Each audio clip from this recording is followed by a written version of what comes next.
Hey guys, what's up? So this is a quick recap of the latest update on the official server. Keep in mind, everything you're about to hear is already active and live. Kick things off, let's dive straight into the adjustments made to Karrie. Her passive skill is adjusted by making it scale with attack items. That means you can now increase her true damage by adding more attack items. However, it's important to note that the base damage has been reduced, resulting in a decrease in damage for tank build Karrie. Best strategy will be to go semi-tank build. You can add 2 to 3 attack items while the rest are defense. Next is the nerf on Hanabi. The range of her bouncing basic attacks has been reduced from 3.5 to 3. This means enemies now need to be closer to trigger the bouncing effect. Additionally, her bouncing attacks will no longer reach enemies hiding in the bush. As you can see, I can't hit the hidden Layla.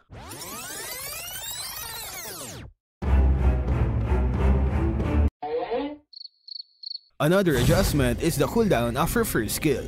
In the early game, it has been extended by 1 second, while in the late game, it has been shortened by 2 seconds. So weaker basic attack range and longer cooldown in the early game for Hanabi.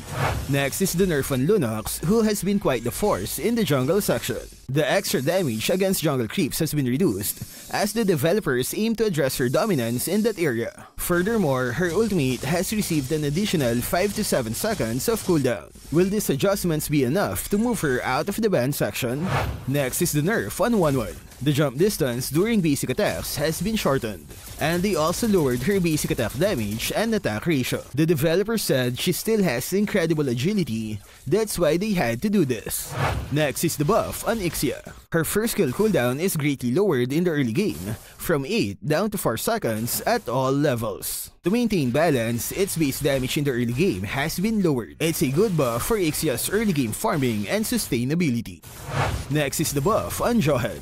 The stun duration on his ultimate is now longer, and it's to give way for a smoother ulti and second skill combo. That means enemies can no longer escape his second skill throw after his ultimate. It's a good buff because you are guaranteed to throw an enemy as long as you can use your ultimate. Next is the buff on Argus. The developers are increasing his attack stats in the early game. They said it's a way to keep up with fighters using War Axe and Brute Force Breastplate since Argus can't use those items. Only the early game is affected because his late game stats are still the same as before. And his second skill can now apply Curse Effect on jungle creeps. It's probably a way to help him clear the experienced crab faster. Next is the revamped Sun. He now has a new look with his basic and normal skin. His third skill now counts as basic attack and it can trigger attack effects. To balance, the close attack effect ratio has been lowered by 10%. Next is the buff on Paquito. His second and ultimate skill now has a similar width to his first skill. The developer said it's a way to land his skills more consistently. I guess it's time to practice Paquito again. Next is the adjustment on Arlott. His heal will now scale with attack items. Previously, it was based on his maximum HP. That means tank Arlott build will have a lower heal. Meanwhile, damage Arlott players will enjoy this buff because they will have better heal. Next is the nerf on Nolan. They removed the Purify effect on his ultimate. That means he can no longer remove crowd control effects when using the skill. In exchange, the cooldown is lowered by 9 to 7 seconds. His passive also got nerfed by removing the slow effect. And there's a new effect where he can recover energy when hitting minions with his rifts. Next is the buff on Edith. Her passive skill damage is increased from 4% to now 4 to 8% based on the enemy's maximum HP. She's going to hurt more in the late and mid game because it increases as she levels up. Next is the buff on Minsitthar. His first and second skill now has higher damage. The developer said it's a way to keep up with fighters who use War Axe and Brute Force Breastplate. They buffed him because Minsitthar can't use those items. Next is the adjustment on Radiant Armor. Instead of giving out flat magic reduction, it now gives magic defense. It grants up to 120 magic defense when at full stacks. The developer said the equipment is designed to counter heroes dealing sustained magic damage like Lilia and Alice, but not for multi-stage burst heroes like Amon and Gushon. Is it time to use Chang'e once again? Next is the nerf on Glowing Wand. Now that Radiant Armor is adjusted, they can remove the final magic damage increase of Glowing Wand. They said it's a way to prevent those multi-hit heroes from dealing excessive damage. And since it's now weaker, they also lowered its cost to 1,950 gold. Next is the potion recommendation. It will now only appear if you have more gold than most of your finished items. It means it will get recommended when you have around 2,400 or more gold.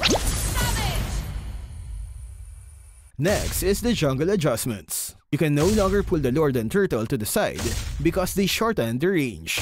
They said it's a way to give the disadvantaged team a chance to steal the objective.